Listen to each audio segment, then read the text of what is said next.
I couldn't agree more. The next person we had on this list, I had him one spot under Kevin Love. Some people may have him higher. His numbers were better last year, but his team has never won. He's never been on a winner. Julius Randle. Win some fucking games, you'll be a higher ranked player. That's my opinion on you.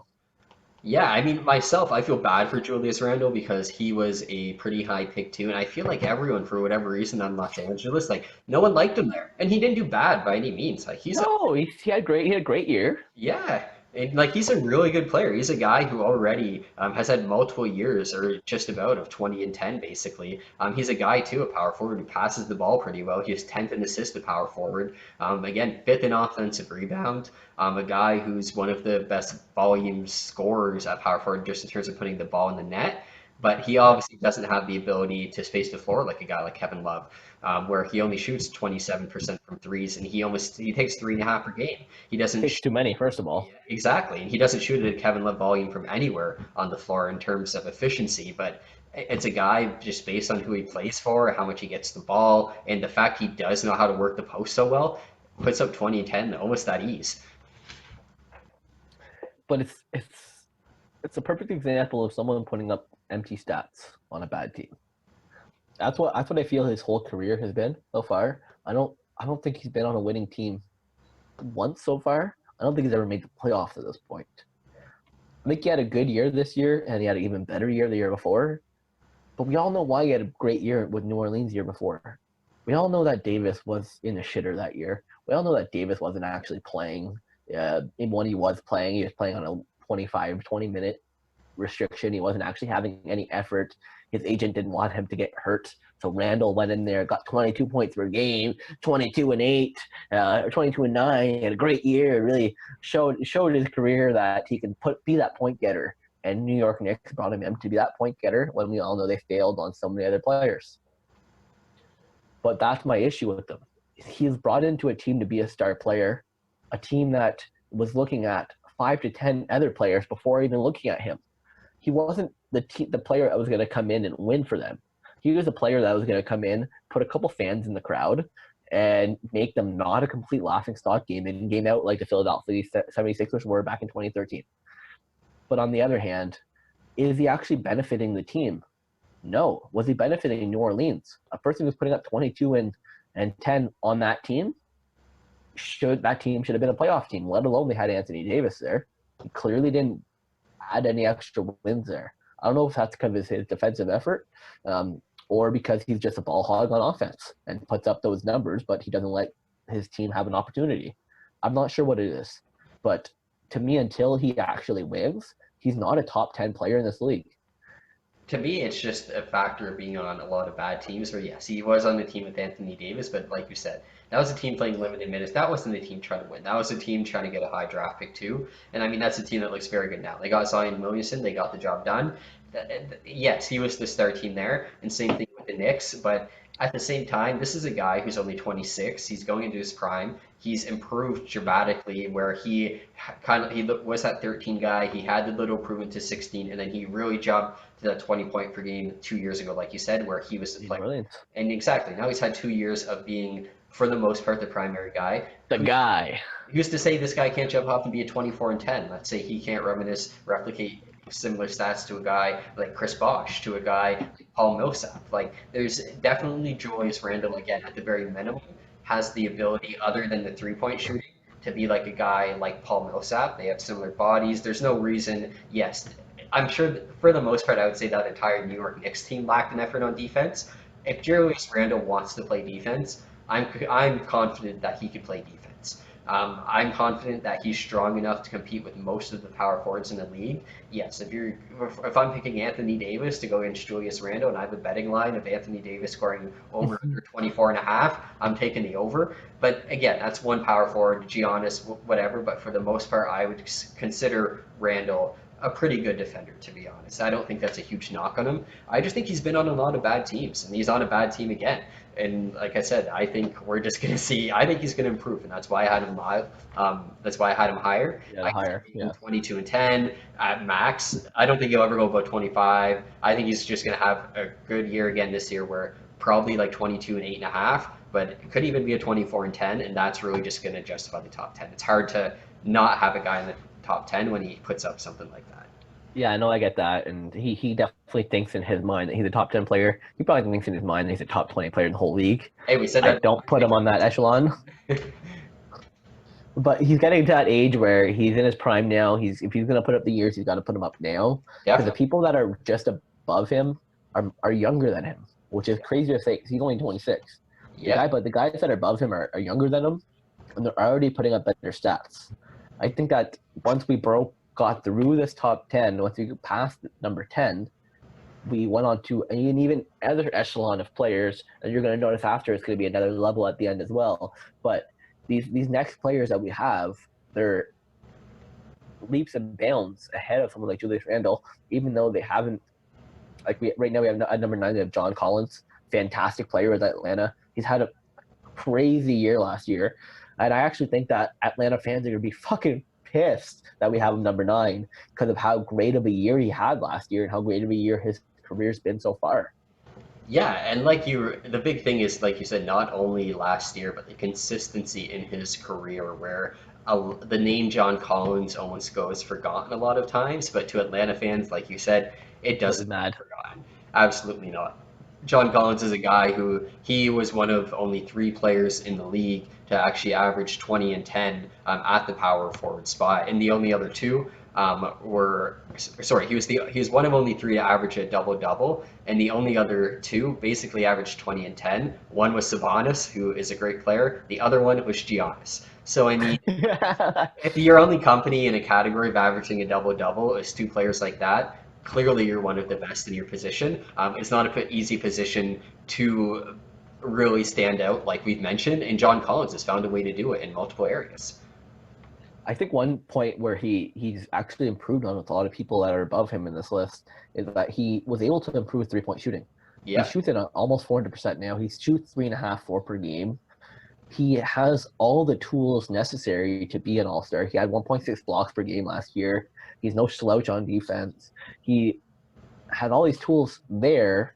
He could become an even better player, but I think it just goes to show how much disrespect a lot of people have had for Atlanta. That it goes back to a winning team. Team success is a big part of this. Without team success, what are you going to do? You can't be a star player without team success anymore unless you're going to be your Kevin Love of 2012, 2013 in Minnesota putting up 26 and 14. Unless you're putting up those kind of crazy numbers, or Anthony Davis in New Orleans again, 26 and 12 or 26 and 11 on a losing team. But even then, they were close to contention. Atlanta wasn't just not close to contention. The East has the 8th through 10th seed have never been weaker right now until last year. They've never been weaker than they were. And they still were one of the worst teams in the league, if not the worst team in the league on any given day. I think that just goes to show that unless he's going to go to another level with his stats, he's not going to get the respect of being a top level player that his stats already show he is. yeah, and I mean, if we're saying, or even myself, I'm saying that Julius Randle could put up 24 and 10. I think John Collins could easily put up 24 and Easily, 10. if not higher. He's got Especially way better shooting than Randle. Yeah, like you said, that's a guy who not only shoots 40% now, but he was already shooting 35%. And clearly, this is a guy that loves being in the gym. If he's shooting at a good rate and he's like, nah, I could do better. And he goes in there and he actually gets his percentage up and he takes extra attempts per game too. So, this is a guy who, again, I'm very confident that he's hardworking, that he's going to improve, that, you know what, maybe we'll see him in a top 6, top 5 role kind of throughout his career, just depending on what year it is. But it is, I understand where Atlanta fans are coming from, but yeah, like you said, it's only been 3 years. Let's slow down the hype in terms of how good the guy is going to be. Let's see him win some games. Let's see how he contributes. Like, if this team this year can't win and he does something similar, like you said, like Randall, it's almost empty stats because this team on paper should be able to at least make that playoff tournament, definitely. Yep. Collins, just again to go how good he's been, 4th in blocks for power forward last year at 1.6, 2nd in offensive rebounding. So a guy who's only, I think, 22 or 23, and one of already clearly the most athletic, strong guys at the power forward position in the league. So I like to put him on the same plane as someone like Pascal Siakam. I know Siakam's a little bit older. It took Siakam a few more years to get to his level, But what I mean by that is they're both great scorers. They're both very quick. They're both versatile. But Collins can actually put up better boards than Siakam. He can put up occasionally better points than Siakam, or just as good of points as Siakam. He put up better blocking numbers than Siakam. But again, it doesn't matter what your stats are if you're on putting up empty stats. Definitely. Get on a winning team. Bring your team to 50 wins per game. And then even if your stats go down to 18-7, we're still going to consider you a top 10 player. Hell, we might consider you even better if you were able to be that star player without having to put up the 25 points per game. Or hell, go up and put up 25 points per game, be the only 20-point-plus scorer on your team, and show us that we're wrong here and that you're just playing on a bad team, but you're an amazing player.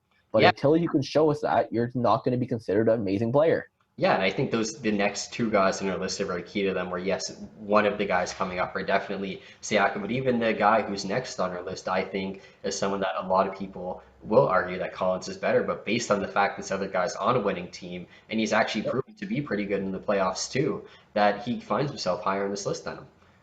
Yeah, so right after John Collins, here at number 8, we have Domantas Sabonis. He's got one of the biggest heads I've ever seen.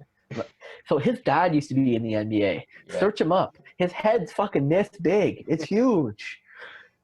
He's somehow playing power forward, putting up 12.5 rebounds per game. He's leading outside of Giannis everyone in rebounds per game. I didn't even look at the stats. You can quote me on that. I have no idea, but I'm probably right. He had a fantastic year. I think he'll be even better when he goes into that center role whenever he'll be on a team without Miles Turner. I think it's kind of holding him back a little bit with his numbers wise. But like you said, he's on a winning team. He might have put up less points per game, but those 3 points didn't matter that he put up less than John Collins. His team won tremendously more games without having that crazy star, that top 5, top 10 player that everyone seems to think that they need. Indiana's good. Sabonis is one of the main reasons why they're good. Yeah, and I mean, like you said, to quote you on it, he was second in rebounding to only. That's right. Imagine that. And then, like I said about Collins, it was only Sabonis. Whether it's Sabonis or Sabonis, either way, I apologize to everyone. But anyways, he was one of only. We're so heard about saying those names nowadays. But anyways, yeah, it's him, Collins, and Giannis, one of the only 3 for power forward put up a double-double, which speaks to itself. And not only that, Sabonis had 5 assists last year too. He can move the ball. He's got a great IQ. Yep. He's coming from a basketball family. Yeah, again, speaking of Giannis, second in assists to only Giannis, which you replace him, again, he's first in 2 categories. He was first in offensive rebounding, only average 0.8 less assists than Giannis as well. To say that Sabonis can't, on a given year, maybe be the assistant leader for power forward, where when you think of it mentally, you definitely don't picture that. It definitely speaks volumes. Really, the only bad thing you could say is he's a very bad three-point shooter. I think he shoots 25%. But it's not like he's like these other guys who take 4 attempts per game. It's not like he's like he'll take it if he's wide open, which is all he needed to do. Exactly, like you said, he's very basketball smart there. And like I said too, he has playoff experience. He doesn't decline in the playoffs either. He's not somebody who chokes. Like you've said, he's probably gonna. The goal is to have him replace Miles Turner and eventually be the center, and they'll find some other power forward down the line. But I mean, if you have another center who could rebound and could block, and you still have Sabonis at the power forward, you're probably the best rebounding team in the league, realistically. I wouldn't put that past him. He's that good. He's that big. He's that mobile. He's got that good of IQ. To me, his potential is Jokic. To me, he can be better than Jokic in a lot of factors. He's already proven to be a better rebounder, much better rebounder. He can be better than Jokic on defense. He's got almost just as good of offensive IQ. He put up 5 assists per game. Yeah. He's not even the leading ball handler on that team. Exactly. Like it wasn't even close. So with that being said, I can see him getting even better. I think his potential is pretty much limitless. We've talked previously in the past that Jokic is our number 1 player at center right now. Maybe won't be for his whole career, but Sabonis has that potential as well, just based on his other abilities. He's only 23, 24 years old. The guy's monstrous in size. He'll put up these numbers for the rest of his career. He's probably not going down for many of these numbers. He's only going to get better. Yeah, it's just like I said, I just need more consistency, I guess, in Yeah. terms of shooting. Like even at the free throw line, he was ninth in terms of attempts at the line, but he was Can't 68 in shoot. terms of percentage. So Yeah. that's a guy, like he's not bad. He still shot 72. 72. It's not bad. No, but like I said, it is 68 for the position. So like he at least needs it above 75 to really be, I would say, like top seven, 100%, or even just like if he's consistently a 20, 10, and 7 guy, like where are you going to argue? Who else puts 7 assist stuff at the power forward other than Draymond Green? And I mean, And gets 20 and 10 along with it. exactly. Draymond Green does not do that. So Draymond Green doesn't get 10 and 5. definitely not. But as we'll see going ahead of here, being in our top 10 is a pretty big accomplishment already. Oh, Being in number 8 is a great number. This is a pretty deep position, especially when we're considering the top 10. Like I couldn't believe some of these players weren't in the top 5 that we're about to say. But yeah. right above Sabonis at number 8, we have. I had him higher, but then Big side. I had to lower him down, and this is actually where he's ended up one spot lower than I expected him to be. But Pascal Siakam, we're Canadian kids that we love Pascal. I love Pascal. I think he's near and dear to that championship run. To me, Pascal is just so quick. That spin move he has in the paint, nobody can defend it. I don't care who you are. They can't keep up with it. That's why he's able to put up 22 points per game. I just mentally. But that bubble. Yeah, that's why I was about to just like mentally I'm laughing because you say how dear he is to the Hearts and how he's a spot higher for you and whatever. And it's almost like I feel like his ranking was so much lower for me where I had him the way our point system works is it ends up with averages and whatever. I believe I had him 8 and I had him so low because of the bubble and I was so upset about watching that game 7 about Boston and how bad he choked that I'm still hurt to now. And the worst part is I'm Yeah. mainly a Boston fan, but whenever the Raptors are making a run and you're Canadian, it's so hard. And he crumbled so bad. One of the worst I've ever seen in my life, other than that LeBron finals, where like, you know what, LeBron's LeBron, he's done everything he has. But other than that, I would actually say that game 7 was the worst playoff debacle I've ever seen in my NBA watching history. Like, no kidding. Well, I wouldn't say that because I do think Who else? he played very well in center. He played very well defensively at center and power forward. But I mean, in Really that game stepped up. 7, in terms of choking when it's your turn to shine, other than LeBron in that finals, Offensively, he choked hard. Yes, you're yeah, right. that was Offensively, he choked one of the at biggest minimum, chokes. yeah, Yes, you're one right. of the worst we've seen. But that is exactly why I actually originally had him at number 4 on my list. He didn't crack the top 3 to me, but he was in consideration for that. I had him number 4 for the longest time. I had to drop him down to number 7, which is where we have him ranked right now. Actually, no, I had to drop him down to number 6. Sorry about that. But I think there's so much more potential to him. There's a quote recently where he said he didn't enjoy basketball anymore. He didn't enjoy it in the bubble. He's got to find his joy in the sport again. Joy in the sport? Man, you only learn to play when you're 15. I had a lot of joy in the sport. You're my age. Want to switch body? I'll keep going for you. Like you can sit there and watch me. I'll show you all the joy you need. Get out there, man. Love the sport again. He's still young. He's got so much potential ahead of him. If he would have started basketball at a young age, like a lot of the other players do when they're 3, 4, 5 years old, he could be already to that level of your. He can be above your Tatums. He can be right up there with your Durants. Even he's not. He's okay. He's nowhere close to as good of a shooter as a Durant, but he brings everything else to the table. He brings that. He plays really good defensively. He might not have the crazy stats, but he's able to play a small ball center. He showed that in the playoffs. I think that lineup really unleashed something new with the Raptors.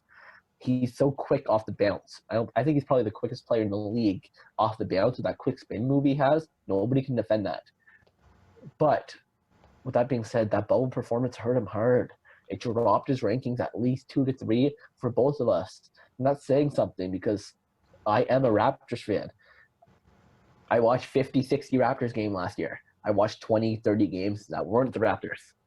I watched him so much. You would think my bias would have him at number 3, but it didn't. The bubble crumbled him as a player. He's got to earn that respect back because he hasn't been able to have that legitimate career like a Kevin Love who's had 18 points per game even if he goes down a little bit, we understand. He hasn't shown us that. He showed us that he can be 4 points per game as he did last year before the bubble. But then he showed us he can be 15. And if he's 15, then he's getting paid way too much. Yeah, and I mean, it is hard too, where he came into the league and it was almost a surprise in terms of how good he did. We really didn't expect it. He really took us by Yeah. storm. And like you said, yeah, he doesn't put up the numbers, but I get what you're saying in terms of Durant, where the best version of Pascal Siakam is very almost undefendable. Where yes, as much as we just laughed about the choke, there was an instance in that where he did that spin move, and that's the only basket he got, I believe, in the fourth quarter. And everyone around watching the game was so happy, and everyone I remember was just like, why does he keep like his spin move? Like you said, is very good, and his putbacks is like he's great at when he misses, getting his own rebound, going right back up. The issue is when he doesn't know what to do, he clearly panics. And it wasn't really only the bubble, it was the consistency throughout the year, where he started the year at, I think it was Fantastic. 25 or 24 and a half. No, in October, he averaged, I'm looking at it now, 28, 9, and 9.2. 28, yeah. 28 and 9.2. And then for around there, it just went down where it was 24 and 8, 25 and 7. And then right at 24. Yeah, and then it really hit bottom in January, where he went down to 20 and 7, and in March too, yeah, he went back up to 23, but his turnover ratio month to month was about on average 2, and then randomly in March it jumped up to 3.6.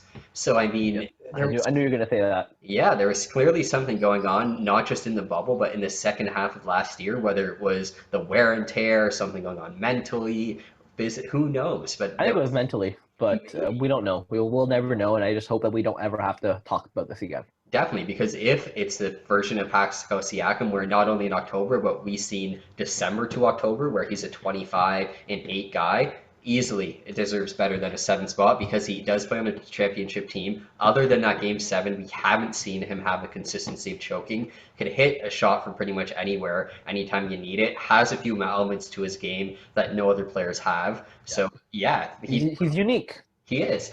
So like you said, probably deserves a higher spot, but like he needs to show me it for a full 82 games, not 35. Yeah. No, and I can't agree more. Like he put up those numbers last year. He went down to only 22.9 per game, which is still a great amount. Definitely. But on the other hand, he's playing 36 minutes per game. Yeah, he's playing like he's a star player, like he's a top 10 player in the league, but he was playing physically. His stats showed it in the beginning of last year that he was a top player in the league. He can be a leader in this league. He was leading the Toronto Raptors. They missed the most man games out of any team last year for their starting unit. And I don't know about you, but around Christmas time, they were pretty damn good to me. They were number 2 in the league. They were actually jockeying with Milwaukee for number 1 at one point. They were fantastic. Toronto is on another level when Siakam gets 25 plus per game. Yeah. He has a big potential to do it, though. And like you said, too, like he's one of the top minute getters, not just in the regular season, but the playoffs as well. And normally he doesn't do a lot wrong with the ball, where, like we said, most of last year, his turnover ratio is about 2, which for a guy who's played 36 minutes per game, like amazing. For a star? That's great. And defensively, too, he's good, too. Like, he was one of only 10 power forwards to get more than 1 steal per game last year. So, like, there's not much bad other than that rare performance and, like I said, the season-long consistency that Pascal Siakam, I could say, because he's been a most improved player, if I'm not mistaken. He won it 2 years ago. Exactly. And that's a guy who, again, had a huge jump from that year to this year, too. So he could have been most improved last year. If he would have kept up his numbers that he did start the year, he would have been most improved player last year, hands down. And he was doing better than Brandon Ingram. Yeah, and I don't know how many players in the history have won that award 2 times in a row. I don't think anyone's ever won that award 2 times in a row. I was going to be in that boat too. Maybe someone could quote us and we're wrong, but I don't think anyone's won that award 2 times in a row, and that alone shows to how good not only Pascal Siakam is, but how good of a fit he is for the Toronto Raptors too. Yeah, and but the fact that his numbers went down, his numbers were arguably less than Sabonis and Collins, but he was on a winning team. He is a great fit for that team. He brings something that no other players do in this whole league. That's something unique about him. And that team has been so consistently 50-plus wins. They're the second best team in the East last year. He was the best player. He was the best player on a top 3 team in the league. I'm not talking about the Eastern Week Conference. The whole league. Toronto Raptors had a better year than the LA Clippers. They had a better year than the Houston Rockets, better year than Miami, Philadelphia, Boston. They're Yeah. a great team. Yeah, and I mean, with Siakam, we haven't had that struggle of playoff success or anything. And even to a Siakam, like this is a guy, he's only 6'9", but I believe he's 240 pounds. Looking at Jaren Jackson, 6'11", 242. Like Siakam is he's Bulky. super, yeah, he's super strong. He's not a guy that's gonna get pushed around. He But likes he's still lanky and quick. he is, and but like he likes the physicality. He's like Yeah. he has culture to him. He's a guy who doesn't mind getting someone's face, yelling at him. So yeah, Siakam, he'll be top 10 for a while, I think, and hopefully for his sake, he can find himself in the top 5 because if he's as Which good, I think he will. yeah, and there's a lot of people who are definitely agree. So we'll see. See, and the person we have just above Siakam is someone who I had just under Siakam, but you clearly had a much higher ranked. But to me, it's hard to say this, but I completely understand. If this bubble didn't happen, then I don't think that you put this guy above Pascal Siakam. But because of the potential he has, we have Zion Williamson at number 6, could easily be in the top 5. But with the amount of games he played last year, with a lack of staying healthy, he could easily just be number 15 as well. Yeah, and I mean, this is a guy who honestly I didn't even write any stats down for because, like you said, I feel like everything it's almost just like based off pure potential because last year showed us so little. Where yeah, sure, he put up his 22, and I believe 22 and 6. yeah, and I mean, yeah, there was games where like yeah, he shoot a lot of threes, but he shot at a decent rate. He hit his 4 in the first game, and everyone went crazy. He had a few good games, but like we really only saw a glimpse of Zion, like you said, and that's why he can't be higher. And yes, I agree. If it wasn't for the bubble, I, as a player, would also rank Pascal Siakam above him as well. So yeah, Zion is really just based off like even this year, But like he could the be potential he brings, though, yeah. he could be the hardest player in the paint, as far as be hard in the paint quote kind of goes, in the whole league. He brings a physicality. To me, he reminds me of someone like Montrezl Harrell, being able to bully people. But the guy's only 20 years old. He's so young. He's already a much better player than Montrezl Harrell will ever be. He has such a big amount of potential. He could be that Anthony Davis. He could be better than Anthony Davis in certain areas.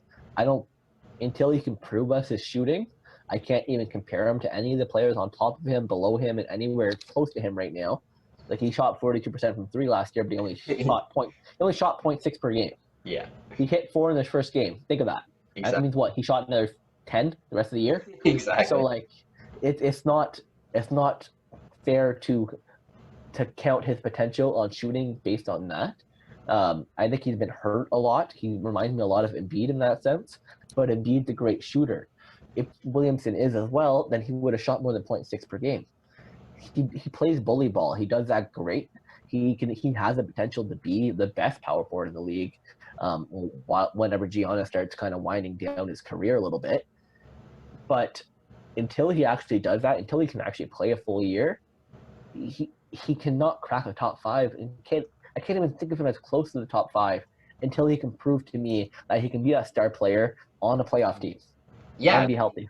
and not only play a full year, but also play more than 27 minutes a game, right? Like this is a guy who going into the year, there's so much knack on his cardio, he's out of shape, whatever. And I mean, if you look at our thumbnail again, like the arms on this guy, unreal. Like Oh, bigger than mine.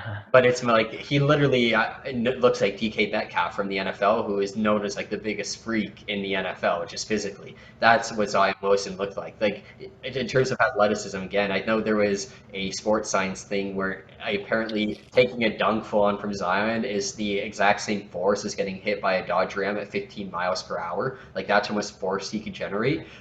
So yeah, like this guy is just a tank coming through. But I need He's essentially LeBron James in the paint. Like nobody else can power their way through, and that's what especially at his age. yeah, and that's just why I need to see 32, That's why 30 he's high. minutes a game. I need to see, like you said, the consistency in terms of a full season. But yeah, I mean, even this year's eyeing so high because we could easily see him at like 25 and 8, 25 and 9 And easily this year. yeah, no, easily. And if he does get to that level this year, and Brandon Ingram puts up another 25 points per game, then we're talking about New Orleans being a contender.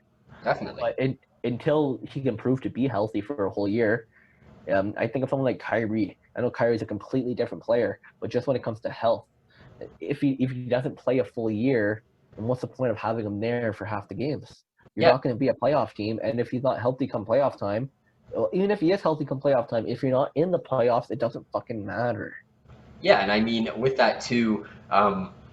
So there were I mentioned earlier, so I said I didn't look at his stats. I just pulled it up quickly to see if there's anything I could grab off the top of my head. So I mentioned earlier about Brandon Clarke being one of the highest field goal percentage in terms of efficiency, and how it was anyone 8 shots or above, and the next guy was 15. Well, the guy who took 15 shots per game was Zion Williamson. So guys who took at least 15 shots per more per game, Zion actually had the best field goal percentage, and most other guys close to them are taking 15 to 16 shots per game. Yeah. So in terms of the efficiency, Zion's already got it. He needs to get better from the free throw line. Took 7.5 attempts last year, only hit 64%.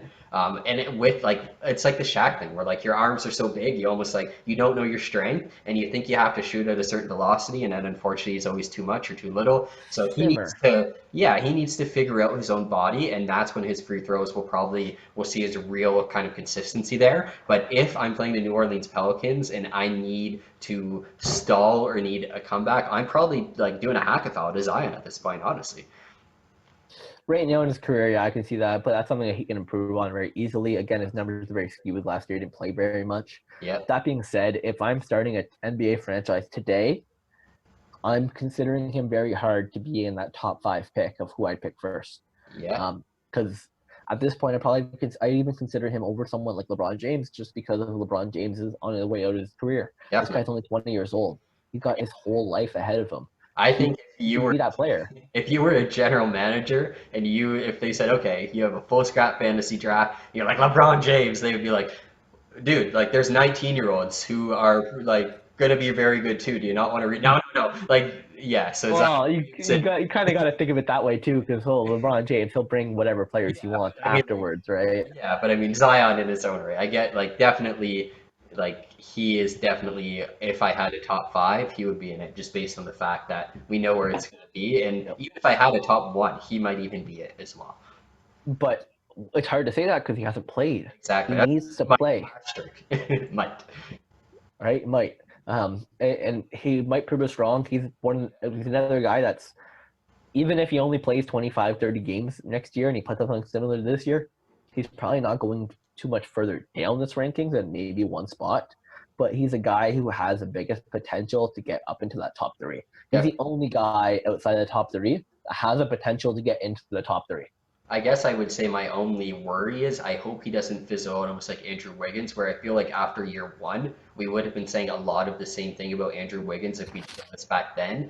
And he kind of But just tapered at what his, he was. So I hope but it's Zion, his physicality. I think Zion's going to keep it up. His definitely, physicality is just another level. I agree. I just like when that's just like my As you. only worry. But yeah, I definitely agree Yeah. that we probably will see him improve opposed to digress. And again, that's why I have him as high as I do at the 6 above Siakam. But overall, as a player, yeah, Siakam probably still a better option to pick. I agree. Isn't it crazy that he's 19 years old? He's actually born in the year 2000, which is 5 years younger than me. Yep. That gives you guys a little bit of how old I am there. But isn't it crazy that outside of he's number 6 here, we don't have anyone in our top 5 outside of one person. I'm not going to say his name, who's higher than 26 years old. It's incredible.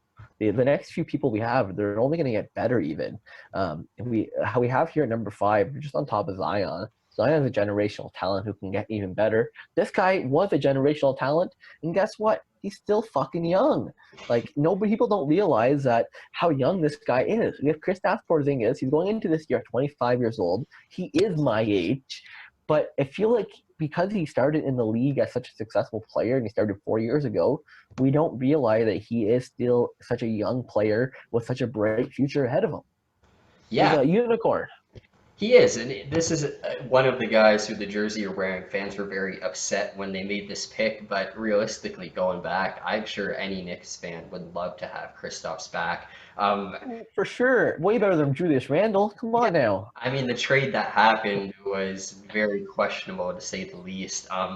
Porzingis has so many elements to his game that you know what? Yeah, I know that year over year, if you look at the numbers, there has been huge leaps and bounds last couple years. But there's things Porzingis could do with and without the ball that other guys can't do. He has a great ability, obviously, to space and to create a shot both on and off of the ball. But like his ball handling skill is not just terms of like he's not a Sabonis in terms of passing and dishing, where maybe he could be and he just hasn't. But like in terms of just being a ball handler with the ball, He's great. there's no one else 7 foot who could do what Kristaps could do. Like he has Off the bounce. yeah, he has one of the best crossovers you're going to see in the NBA, let alone for a big guy. Like he could break probably most average guys' ankles like it's nothing.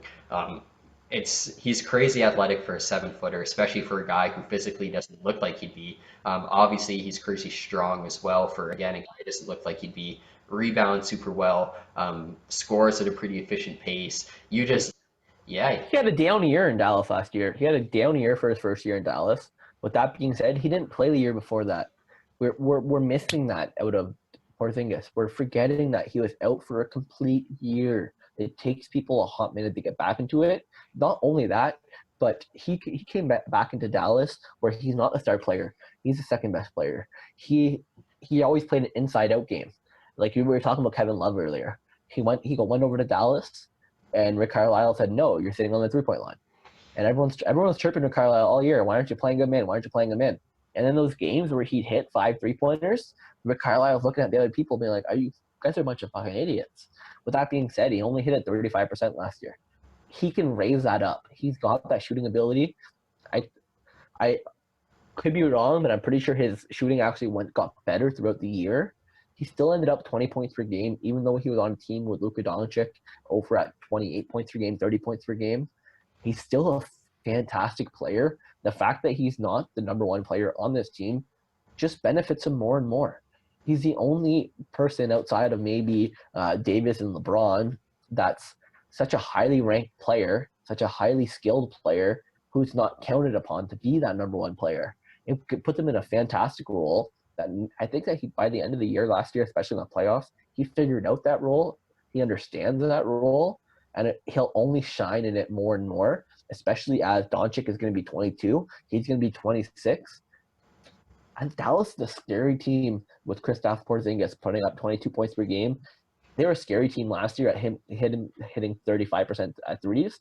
He gets it up to 40% at threes. I don't know how you defend him. Yeah, and I mean, with that being said, too, like you said, you're confident he can improve it. I mean, the year before he should have shot at 39%, and the year before he also had, I believe, 4 attempts per game, if I'm not mistaken. Last year he had And he seven. went to 7.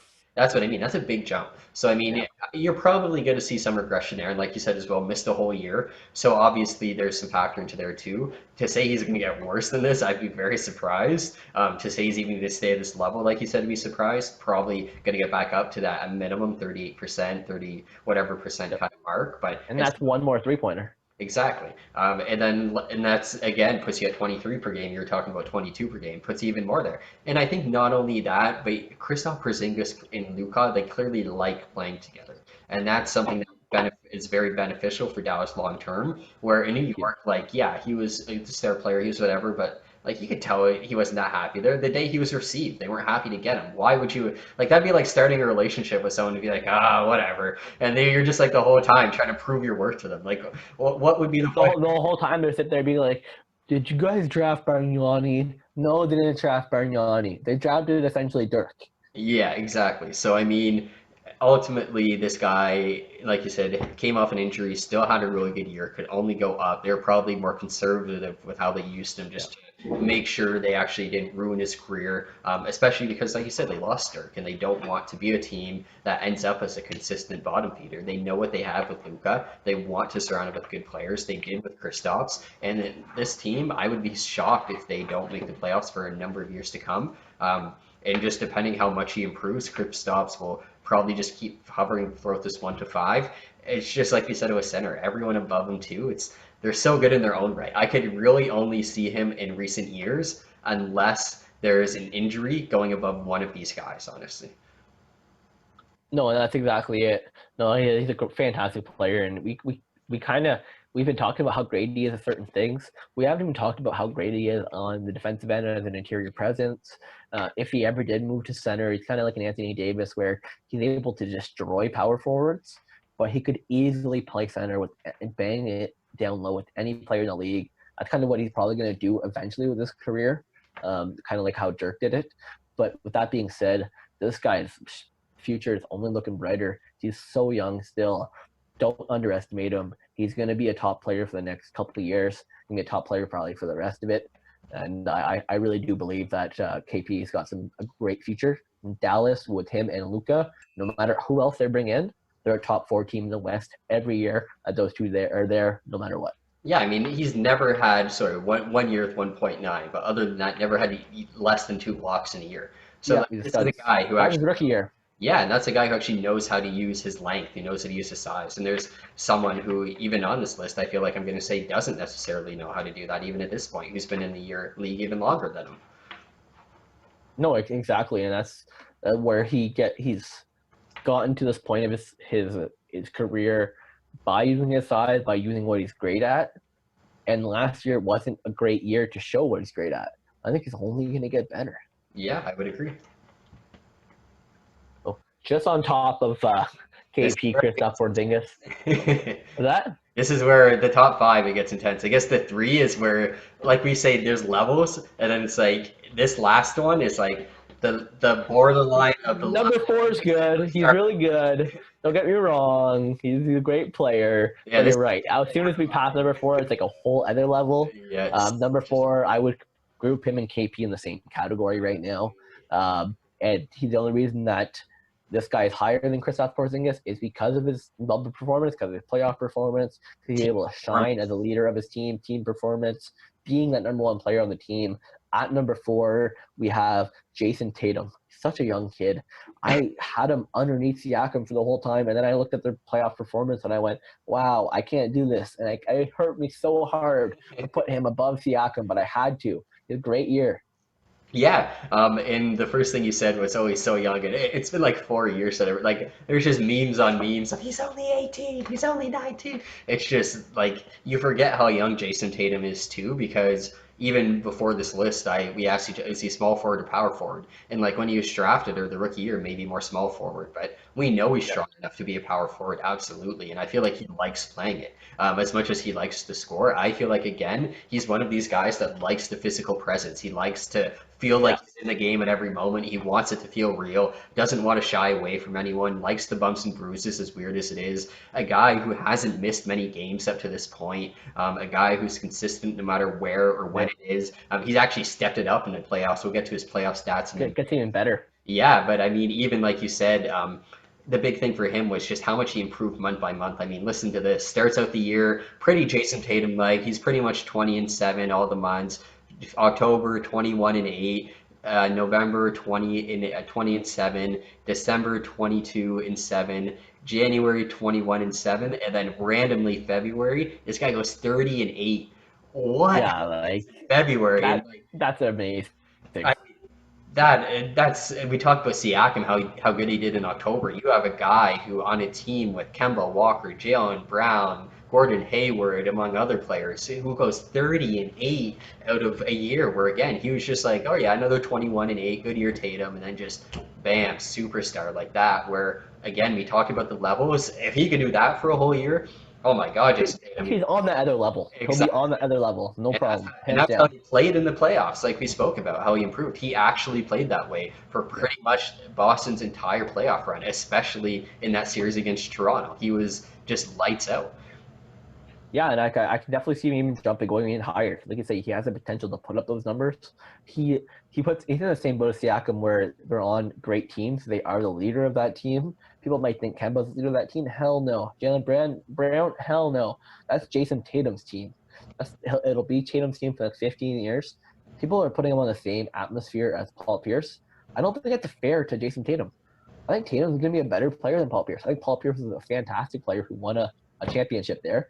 But I think Tatum has the potential to be on another level. He has the potential to be on that LeBron James level or that Carmelo Anthony level where Paul Pierce wasn't able to get up to that level. I think he's really good. He's probably your favorite player of all time.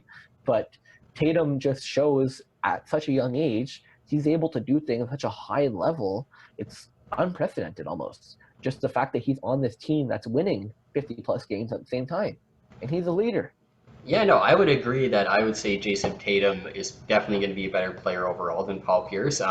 Paul Pierce, I would say, like clutch wise, one of the best overall. Like even throughout his career, no matter what team he was on, the year he burned the Raptors with his three, Oh, fuck Paul Pierce. and it's like that was Paul Pierce at his worst. Like I just Paul Yeah, I Pierce know. when he needed a Great clutch player. shot. But yeah, like going back to Tatum, I mean, this is a guy who averaged 25, 10, and 5 assists in 17 games in the 2020 NBA playoffs. I mean, that's like if you're averaging 25, 10, and 5 for the entire year again, like I can't argue that you're not a superstar. And Yeah. not saying that KP can't do that either, but like if Jason Tatum again is able to keep that consistency, he really establishes himself as this number 4 spot by a very good. Again, before last year, before the playoffs, I would have put Porzingis probably on top of him. He's Yeah, proven to be on another level, and that's exactly where we had him. We both of us were on the same page with Jason Tatum, and he just really showed us. Maybe it's because he smoked our Raptors in the playoffs. I'd hope that's not going to be something that happened for the foreseeable future. But he brings a certain level of competitiveness to every game, and I think that he's going to have a bright future. He's only 22 years old, 21 years old. yep. He's going to be amazing for the next 10 years. Absolutely. And this is again really where it gets down into we talked about it ourselves. These three guys, I mean, we shuffled them over and over and over. It is so hard to place these guys 1, 2, and 3, but ultimately we actually ended up with the same 1, 2, and 3 between all these guys. So we must feel pretty confident in that regard. All right, Chris, what? But yeah, no, you're right. It's crazy with these top three guys, how they're on another level. No matter what position we're talking about, these are probably the top three guys in the whole fucking league outside maybe LeBron James. Any given day, these three guys can be the best player in this league, no matter which way you order them. Hell, our number three could have been number one. He would be number one, Most likely, years, yeah. if he would have played last year. He didn't even play last year. We still consider him a top five player in the league. Yep. These guys, it's not like when we were talking about center, Jokic, amazing player, Embiid, amazing player. These are another level.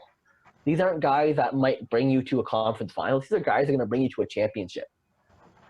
These are studs. They're all stars. They're top five in the league, no matter which way you rank them, depending on the week.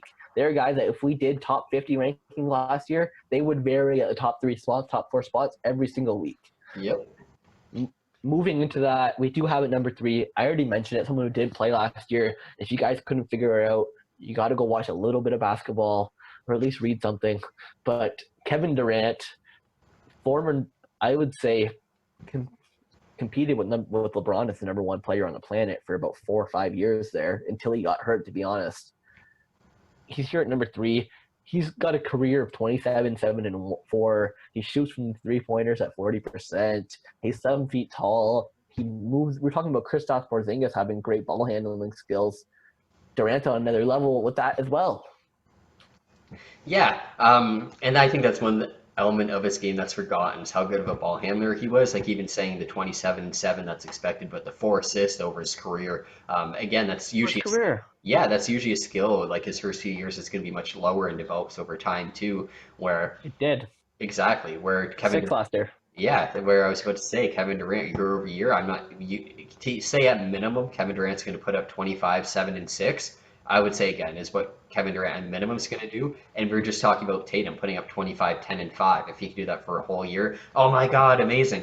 That's what Durant does for his career basically. So That's what obviously, Durant does when he goes to work in the morning. That's just how he puts his shoes on. and let alone the fact, like, if we get into his percentages, it's like you almost don't need to because you know how good of a shooter he is. We talked about Bertans, we talked about Carmelo, we talked about some of the great shooters at this position. But I mean, ultimately, in terms of anywhere on the floor, you get this ball the guy, and you give him even the tiniest bit of space, the ball is going in. He's Kevin going over your head. yeah, Kevin Durant's the guy. I mean, even in your face, it usually doesn't matter. Kevin Durant, easily, when he was healthy, the best scorer in the league. One of the only players we've seen in the 21st century to have a year that he put up over 30 per game. Yeah.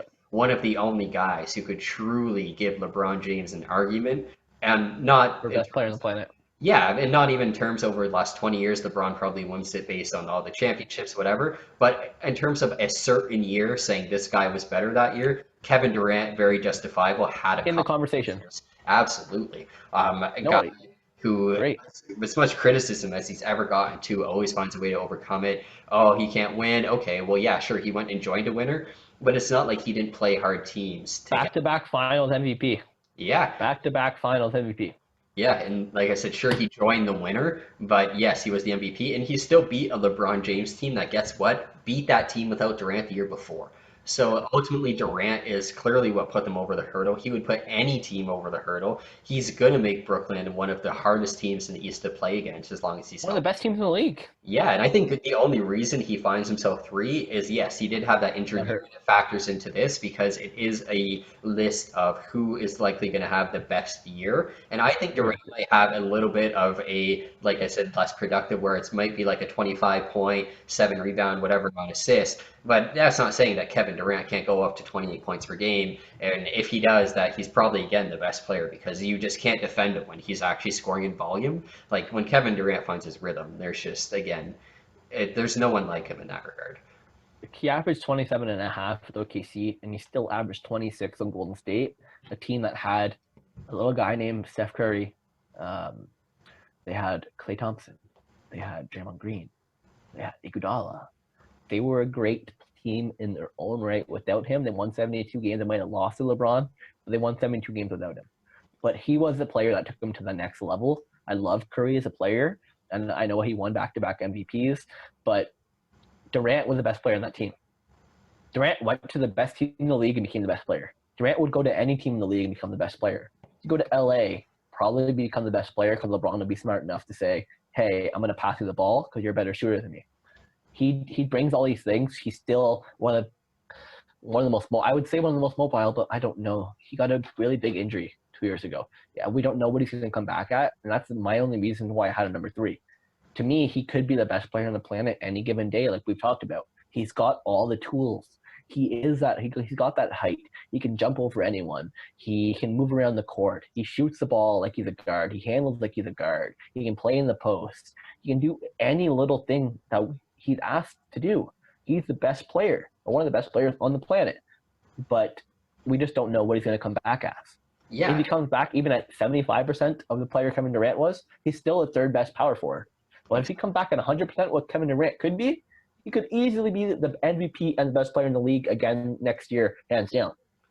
Yep, and I mean, this is a guy who, even just looking at it year over year, a huge knock on him coming into the year. Oh, he's so scrawny, just his build, he's lengthy, he doesn't have strength to him. And I feel like we have him ranked at power forward, and people might even comment saying, oh, he can hang in with certain guys. Like he can. Yeah. He could very much hang in with these guys now. He has no problem being physical nowadays. His blocks over the last 3 years have been the highest number of blocks he's had in his entire career. He almost had 2 blocks per game 2 years ago, and he hasn't come close to that in any of the years in OKC. So this is a guy, again, who has no problem positioning himself in the paint now, grabbing the ball, swatting the ball away, making his presence felt, and we're definitely going to see in Brooklyn, like me and you spoke about, we have him power forward, because they're probably going to run some type of lineup with Irving, Harris, Durant, Allen, and I mean, on paper, that 5 is one of the best starting 5s in the league, hands down. You have 5 guys there who are some of the best at their position. What I find horrible from Brooklyn is that someone like Kyrie Irving thinks he's on the same planet as Kevin Durant just because he played at LeBron James.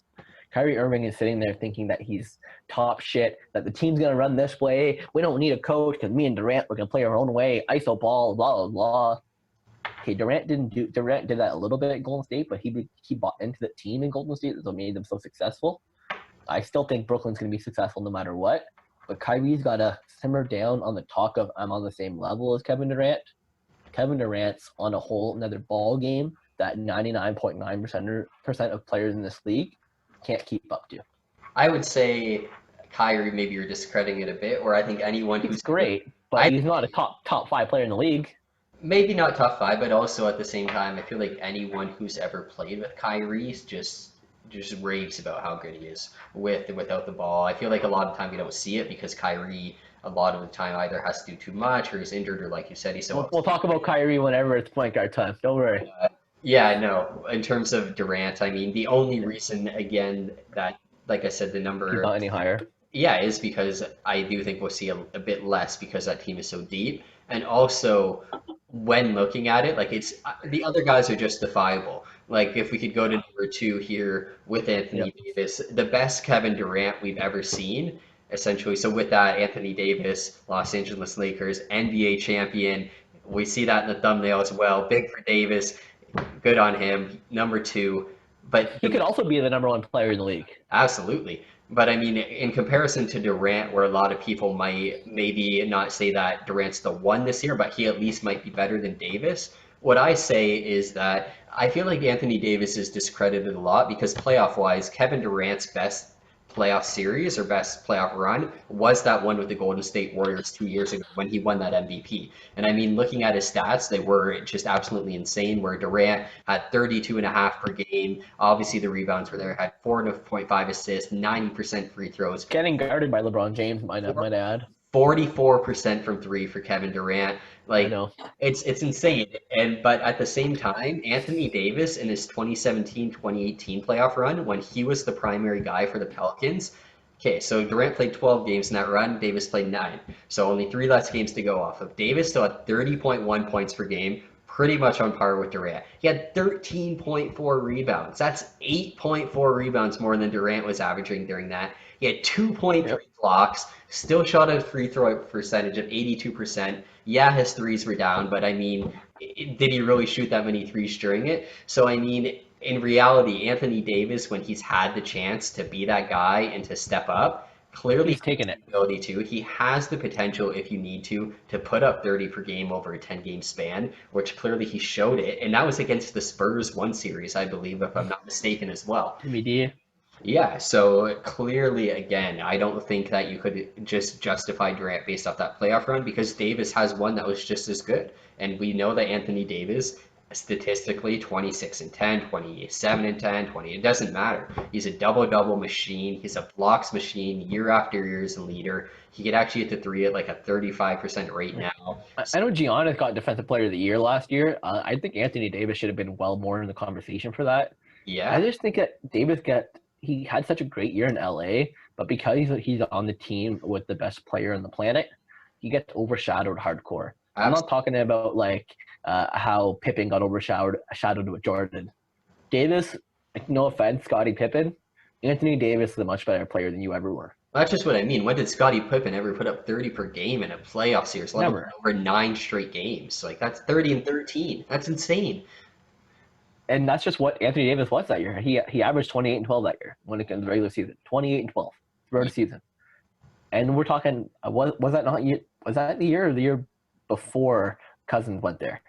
That might have been the year out before Cousins went there. No, I think it was the year out, but Cousins had got injured Cousins got hurt. Yeah, Cousins Davis. Tore the ACL. Yeah. So like we're saying that Davis is a fantastic player. If it wasn't for the number 1 spot on this list getting back-to-back MVPs, then I'm putting Anthony Davis ahead of him. I've actually put Anthony Davis ahead of him just based stylistically. He doesn't have a weakness. Yeah. He hits on every single point that you need him to hit on, and he's proven that he can actually step his game up past that. Like he only averaged 3 assists last year, but he averaged 4 assists the year before. If you need him to be a ball handler, he'll be the ball handler. Anthony Davis used to be, I know this because I played 2K. They announced it 2 or 3 years ago. But back whenever he was in high school, he was a guard. He had that huge growth spurt, became a power forward center. He could be the best. If we're talking center in the league, he's the best center in the league. If we're talking best forward in the league, the only reason he's not is because he's on a team with LeBron James. If he's on a team by himself that was proven to be a winner, just like the Bucks have been with Giannis, then he would be a number 1 player. And if he's the number 1 player at power forward, he's the number 1 player in this league. But because he's still playing with LeBron, to be fair, together they're the best duo in the league. They're the best duo we've probably ever seen in the league. And together they are that championship contender every single year just based on 2 of them. I could be their point guard and they're still a championship contender. So with that being said, he is great, really up there. But because our number 1 was able to get certain amount of stats that are just unheard of right now, he's got more weaknesses. Davis has got one of the least amount of weaknesses and most amount of strengths of anyone in this whole league. But he's just missing that individual success. I know you put together a playoff year from a couple years ago. Yeah, so Durant's got playoff year like that too. Tatum's got a playoff year like that he just had, or very similar to it. He's gotten to show this that he's the best player on the team. I think that it's going to happen more and more as LeBron ages, that Davis is going to take more and more responsibility. If that's the case, if LeBron does cede a little bit of that responsibility to Anthony Davis, we're looking at a 31-12 guy, easily. Yeah, and like you said, that's what and with Anthony Davis too, like in that playoff run, he played 43 minutes per game. Like he doesn't need He doesn't breaks. care. No, you give him a break because like yeah, he's a human. Yeah, That's it. Like, but like if it's up to Anthony Davis, I don't think we've ever once seen Davis tired in a game. Like like it just doesn't make sense. The guy's just a freak.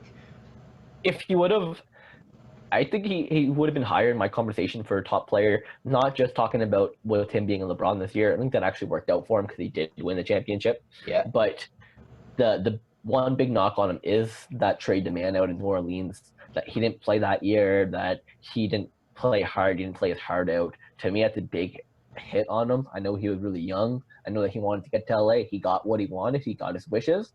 To me, I took a big hit out of him in my books. And without that, he might have been considered the number one power forward. And that's saying something considering the stats that our number one actually put up. It's ridiculous. Even in that quote, like lazy year, still put up 26 and 12.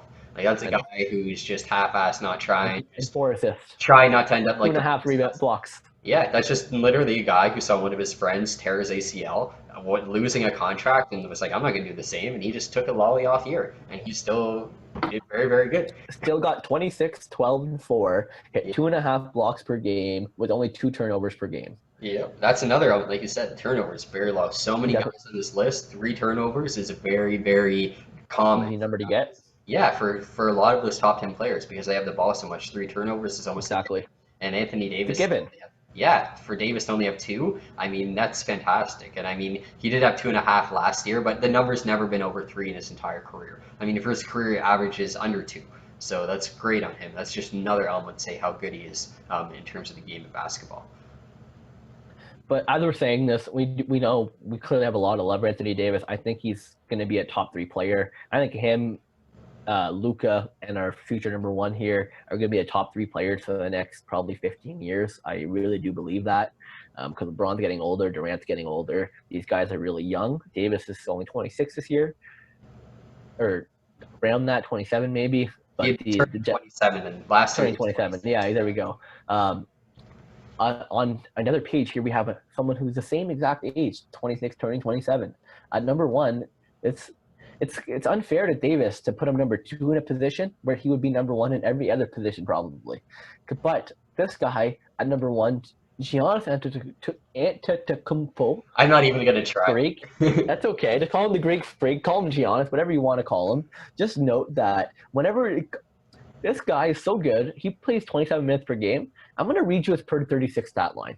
Mind you, he plays 27 minutes per game, so his numbers are a little bit lower than this. But on per 36, he averages 35 points, 16 rebounds, and 6.6 assists. Sorry, I was looking at that wrong.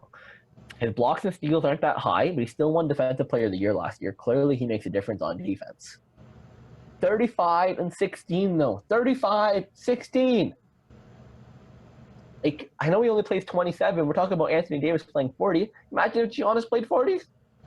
Yeah, I mean, we said that about someone else too, that he only played 20, I think it was Marvin Bagley, only playing 25 minutes per game. And same with Giannis, like playing 30 minutes per game, and like you said, putting up that line. It's clearly ridiculous. Yeah, who knows if it's an issue of they feel like he might get fatigued throughout the game. But, like, who knows? They don't need him to play during the regular season, though. They don't need him to play. Exactly. They take him off when they have a 15-point lead. I think of the Miami Heat in 2013. LeBron only played when they needed him to play. Yeah, that's really what it comes down to. I mean, like you said about the Davis video too, I mean, back-to-back MVP speaks for itself. Yeah, he doesn't have the NBA Finals appearance, but he's obviously brought that Bucks team far enough in the playoffs. And that's a Bucks team that hadn't won a playoff series in a number of years. So to even get them over that hurdle is an accomplishment in its own right. And this is a guy, too, who we have to remember. He was the 15th pick in the draft. He really just came in the league as just a freak athlete. He's developed all these different basketball skills that have really made him the best overall power forward at this position. Siakam on steroids. Yeah, I mean, to think he'd put up 30 points per game is almost like if you told me 4 years ago that Giannis would be a 30-point per game guy, I would have laughed. I would have said, oh, maybe, 30 and 11. Yep. yeah, I would have said maybe 30 and 11, 30 and 13. Oh yeah, I was looking at his defensive rebounds. Never mind. Yeah, you're right. It's amazing what this guy's Yeah. become, and I mean that's even with a guy who hasn't developed certain areas of his game. I guess to say like if we can a couple bad things about him, looking at it. So Giannis, 3-point shooting. yeah, I mean, he's also one of the worst free throws of anyone in the position. Him and his Yep. brother both. I think he was 83rd overall. So that's just, I guess, something that, like I said, the body type, it just doesn't work for them in terms of being good free throw shooters. You obviously alluded to the 3-point shooting. His turnovers, I believe, are pretty high as well. Like he's first in turnovers by a lot, to be honest. And like you said But to too, be fair, when you put him up to other players of the same usage percentage, his turnovers is right up there. It's not like he's crazy higher than a player like Doncic.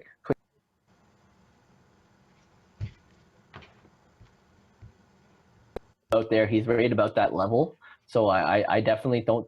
I we put a knock. We can knock him on it, but he's such a great player. yeah, and I mean, I sent a text to you saying, "Oh, I'm struggling with my 1, 2, and 3," but I seen a specific stat that really set me on who the number one Yeah. is. And that stat for me it was the win-loss ratio that a player accounted for. So sorry, the player in second for power forwards was plus 9 wins.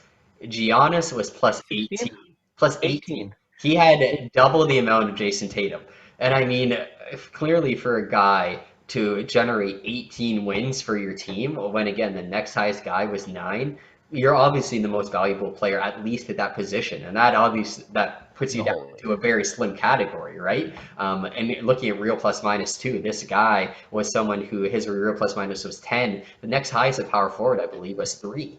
So again, that's 7 better than anyone. No one else in the league in the position has such a large gap like that in terms of real plus minus, in terms of the win-loss ratio that they help create.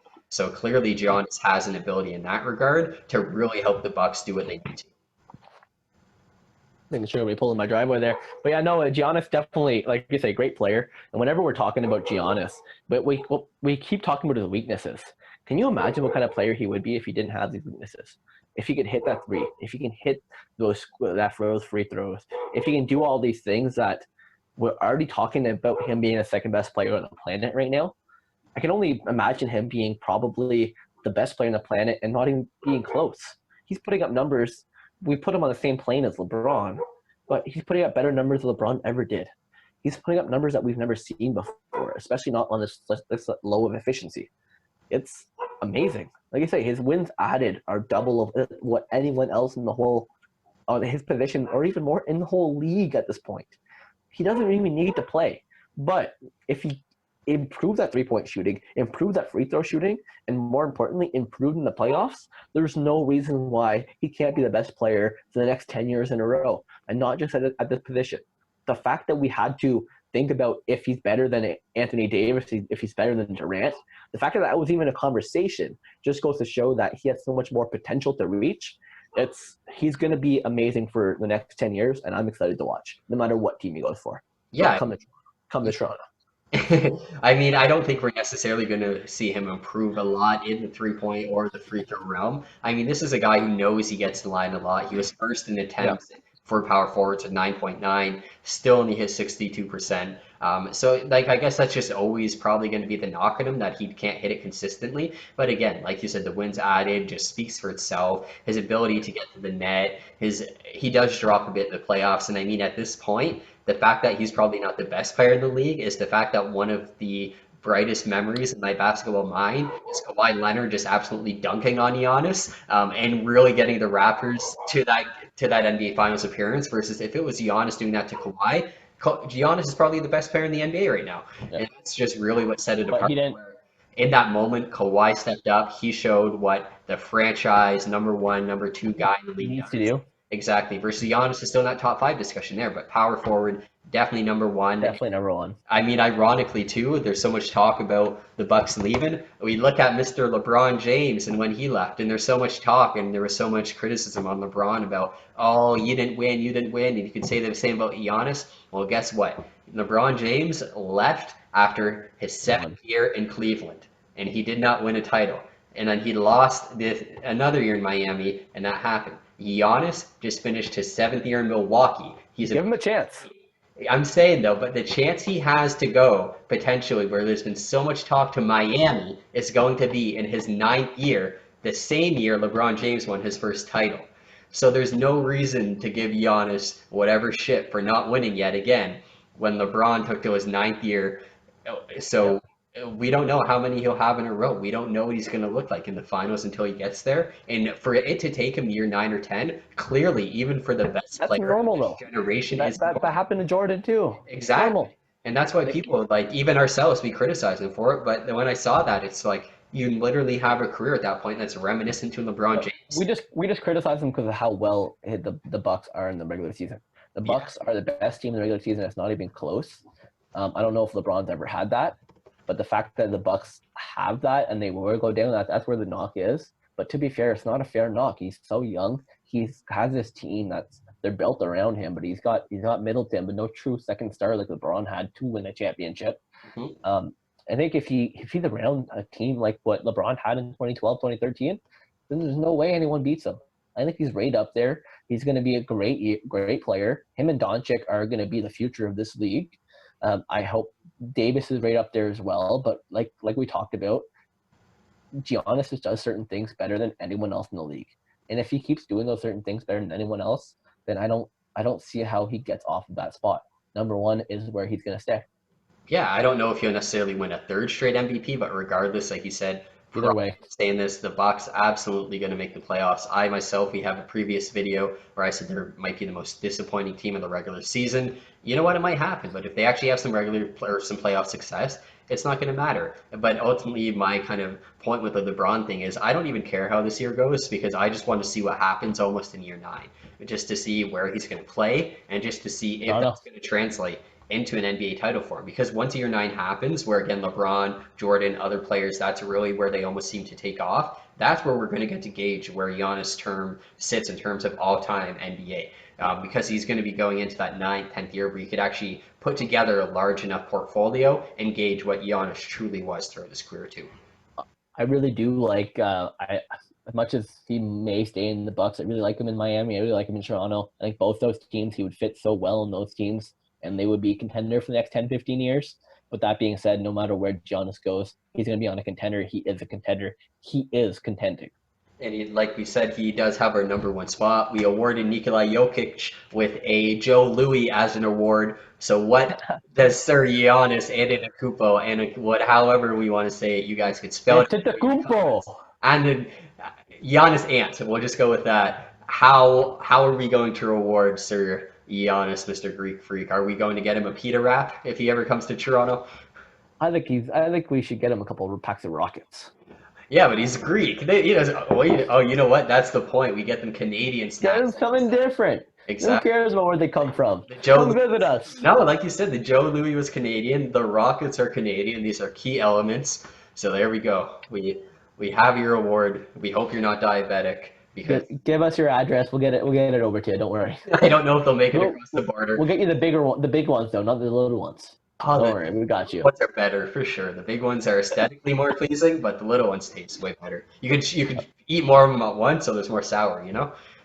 Video call me, Giannis. I'll show you what they are. Give me your address. We'll hook it up. Don't worry. We won't give away your address either. Don't worry. And just before we head off on this list, I do want to make one honorary mention. A guy that actually didn't come on our top 25, and it's a shame where he would have actually made our list, is we actually have Jonathan Isaac.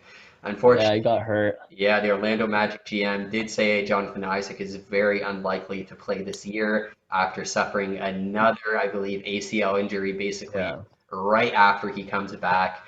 I mean, Isaac, we didn't miss you. We had you up there, but we couldn't put you because you were hurt. We couldn't put you there. So it's just, what a sad thing. I mean, again, year after year, this guy's top 15 too. Yeah, definitely. And we talked about Aaron Gordon. I mean, if I had my pick of Aaron Gordon or Jonathan Isaac, we had Gordon at 18. Get him out of there. Absolutely. I would take Jonathan Isaac any day. This is a guy who maybe, he's not going to win a dunk contest where he probably could, but he's not, let's say, going to. But he was already first in steals. He only played 34 games. But again, being in your 3rd year and finishing first in steals and second in blocks to only Anthony Davis at your position. Yeah. Like that's a guy who's probably going to win a Defensive Player of the Year at some time in his career. And even with that, he's already averaging 12 and 7, which we I think he's talked. what, like 23 years old now? Yeah, even at that, he might even be younger. So I mean, yeah, he'd be 23 23. this year. Yeah. So this is a guy, like I said, if he does get healthy, plays, I would be surprised if he's Defensive Player of the Year at some time. He's probably just going to keep continuing to prove on the I put offense. him right there with like someone like Robert Covington, to be Yeah, honest. In that kind of realm, they're very high energy, they get a high amount of steals. He can put the bucket in the basket fairly well, not to the level of certain stars, but he def- doesn't need to. He's a defensive player. He fits that role very nicely. I think he's much better than a player like Jeremy Grant, which he rated today as well. yeah. But no, I definitely think the future is bright for Jonathan Isaac. He just got to get healthy first. Exactly. So we definitely hope for your own sake, Jonathan Isaac, you can get healthy. Get healthy and get in this list, even if it's next year. Get in the Exactly. list. You'll make the top 15. You, We do pride a lot on prior injuries, so don't worry about it. We're not going to knock you down. Just get back up there and play.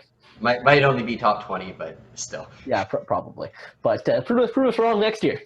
Exactly. But that is all for our top 25 power forward list. We are going to split this video into two because we doubt any Subscribe. people watch a 3-hour video at once. We Definitely will. like, subscribe, comment, anything. Ideally, subscribe. Let us know what you think about the list. We will be doing small forward very shortly, and the remaining list coming soon, as well as NBA season previews, division by division. And once the NBA season starts, we will start getting into some other sporting content as well. Just very Check it all out. We already have 50, 60 videos. We've only been going at it for 20 days. So check us out. Like, follow, comment, hit us up. Do whatever you got to do. Show us your titties, whatever you got to do. And on that note, we're out. Peace. Cool.